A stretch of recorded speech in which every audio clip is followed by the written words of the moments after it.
I think the Richardson Hitchens, aka Africa, the New York City Rat, is the last fighter who should be trying to critique a man like Dimitri Bivol. Dimitri Bivol put out this video on Instagram. As y'all can see, he getting ready for that rematch with Artur Beterbiev, a fight that he got robbed in. The man got a resistance band around his waist. He is working on footwork. He is working on angles, turning angles. That's what the resistance band is for. I think that Bivol is being Bivol in his video. He loves to operate off his toes. He loves to throw combinations off them toes. But Richardson Hitchens, the New York City Rat, thought it was a good idea to try to critique Mr. Dimitri Bivol. Richardson Hitchens saw the video and had the audacity to say, "He moving way too much. He should sit there and fight. Tell him to watch my tapes, he'll probably learn some." Why, kid? Why? Richardson Hitchens ain't nothing more than a T-move version of Devin Haney. Richardson Hitchens is Devin Haney with less promotion behind him. Don't ever mention Dimitri Bivol, you are not on Bivol level. Southpaw always got some bullshit he wanna start. And y'all seen Tank Davis earlier say, "Can I get my swag back?" Apparently there's a Devin Haney fanboy, a Gervonta Davis hater, trying to profit off Gervonta Davis' face. Bobby Lee Swagger on Twitter tweeted out, "How was a Tank hater selling Tank merch?" Leonard Ellaby said, "We living in some weird ass times." Tank over everybody. Apparently this cornball right here, a man who never boxed a day in his life, Art Man the Great. Here he is in a picture right here with Bill Haney. As y'all can see, he is a Haney fanboy.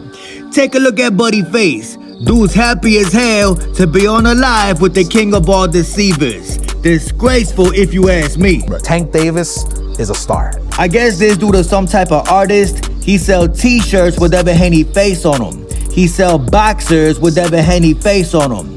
I guess them Devin Haney t-shirts weren't selling too good. As we all know, Devin just can't sell. It hurts. You're not a pay-per-view star. So what do when you're trying to get your clout up? When you're trying to make that money? You mention Gervonta Tank Davis. And if you an artist, you start to draw Gervonta Tank Davis. Apparently this dude was trying to sell Gervonta Davis t-shirts. The man got popped by Leonard Ellaby and Gervonta Davis himself. What's your goof on? Leonard Ellaby tweeted out, "Did Gervonta Davis give you permission to sell t-shirts with his likeness?" As y'all can see, Buddy think it was funny. He put laughing emojis. Gervonta Tank Davis said, "Yo, can I send the man to jail? I think people who do that should get jail time." That's right. I can see if dude was a Tank Davis fan, but he a Devin Haney fanboy. Look at his face when he looking at Bill Haney. This dude named Real on Twitter said, "Imagine hating on somebody, then you want to make a t-shirt to make money off them. You a fan." Art Man the Great said, "I am a fan." He's legendary corny. He's been corny forever. All jokes aside, I think Mr. Art Man the Great might be in trouble. It depends on how far Leonard Ellaby and Gervonta Davis want to take it. Leonard Ellaby said, "You could comment and say whatever you like. I'm solely talking about your profitability off his likeness of something he did not authorize. That's my guy, you and your feelings, not me. I'm getting ready to mess up the salmon, rice, and asparagus. I'll let his lawyer deal with it." That's right. Mr. Artman the Great strikes me as somebody who likes to play victim, lives in victimization culture, a coward at heart. Artman the Great is the type to say, "Yo, I'm a black man. I'm paying another black man. Can't we all just get along?" It doesn't work like that legally. You could tell Mr. Artman the Great does not know the law. Leonard Ellaby said, "Yo, you made a bad decision. This is on you. Learn from your mistakes and move on. Again, this is on you." I'm 23. Artman said, "This is where we fail as a group. Instead of putting each other in position to win, folks rather pull the next man down, forgetting that he is the biggest Devin Haney fanboy on earth. The man be talking crazy about Gervonta Tank Davis. This makes no sense." You bitch. Shout out to McGaverick Boxing, one of the best up-and-coming boxing channels on YouTube. McGaverick Boxing said you can sue him. You can send him a cease and desist. Depending on the state, this could be a criminal charge. Sue his ass. And that's on my kids. Then McGaverick Boxing put up the legalities of the situation. As y'all can see, the right of publicity is generally a restriction of making money off the likeness of a person without their consent. This is also called right against appropriation or right against commercialization. If some of y'all could remember, Kim Kardashian's little sister, Miss Kylie Jenner, was selling these t-shirts right here.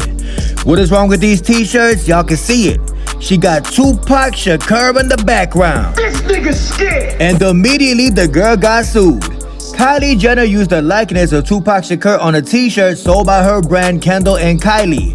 The t-shirt was a part of a controversial collection that also featured images of other musicians including Notorious B.I.G. and Kiss. What ended up happening?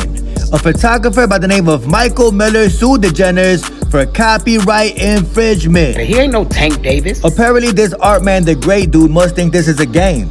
He must think he could profit off a man who he disrespects every single day. If it was up to me, Southpaw TV, believe me, I would make t-shirts with Devin Haney laid out on the ground like this. But I can't do that. Devin Haney could sue me. I can't profit off making clothing that got Devin Haney stretched out doing the Archo Back Challenge, even though I wish I could. Boots is overrated. Gervonta Davis said he want to take legal action on Buddy. I don't think that's the way to go. I got a suggestion. Since this art man the great is such a Devin Haney fanboy, I think that Gervonta Tank Davis, the face of the sport of boxing, should invite the man to the boxing gym, pay for his flight and everything, put him in that boxing ring and see how long he could last with Gervonta Tank Davis. Absolutely. I think that's the best way to settle this. Let's see if art man the great could actually box instead of just talking about boxing, or does the man just draw pictures? Switching topics, Floyd Schofield, aka Kid Austin, posted this up on Instagram. It is Shakur Stevenson crying when he lost in the Olympics. He said, "Get ready to lose again." Shakur Stevenson went on Instagram and he denied the claims that he had somebody rip up Kid Austin's passport. He said, "Nah, Buddy is just scared. We all know that paranoia is the cousin of scared." Kid Austin said, "I beat, we KO you. I think he means I bet we KO you." Kid Austin went on to say, "Now all your spies are gone, coward. We're gonna hurt you and hurt you bad." I look forward to this fight. A lot of y'all are not giving Kid Austin a chance. I think the man got a great chance if Shakur Stevenson does not run all 12 rounds. Because he been tricking the boxing game for too long. Like I said, I respect Kid Austin for stepping up to the challenge and daring to be great. Shakur definitely got the experience, but I'm hoping and praying that Kid Austin catch Shakur on that chinny chin chin if Shakur Stevenson doesn't run. Let's see what happens. Tank over everybody. Tank over everybody. Tank over everybody.